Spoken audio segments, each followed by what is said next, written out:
ନାଇଁ ନାଇଁ महाप्रभुଙ୍କର बर्तमान अणसर नीति चली बर्तमान 14-15 दिन धरी महाप्रभु ज्वर पीड़ित बर्तमान महाप्रभुଙ୍କର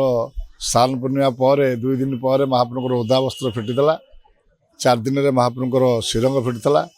पंचमी महाप्रभु फुलुरी तेल लगी एवं षष्ठी ठू बर्तमान 4 दिन काल बर्तमान महाप्रभुଙ୍କର ओष लगी होची ओषटा आमर झुणा राशि तेल द्वारा प्रस्तुत होकर अणसर सदुसार मान दौरान एवं पट्टी दिवकर मध्याह्न धूप सरला अणसर द्वार फिटे समस्त दैतापति भाई मैंने महाप्रभु से कार्य सामिल होता अणसर घर संपूर्ण अंधकार मोर थाए सब दैतापति मैंने महाप्रभुर गोटे एक वस्त्र होकर महाप्रभु से कार्य करते गुप्त सेवा करते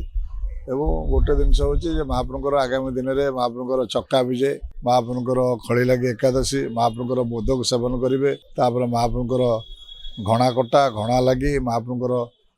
श्रीमुखता पड़ो ये समस्त गुप्त कामता भितर सरी सारा 13 तारिख दिन दत्त महापात्र पशिले महाप्रभुर मन को लगी हम एथर 2 दिन दर्शन व्यवस्था अच्छी नवजौवन दर्शन और उभा 14-15 2 दिन काल भक्त मैंने जगन्नाथ महाप्रभु मंदिर में दर्शन करेंगे 16 तारिख दिन महाप्रभु से घोष यात्रा हम जो घोष यात्रा महाप्रभु निजे 3 रथ विराजमान करेंगे महाप्रभु नवदिन यात्रा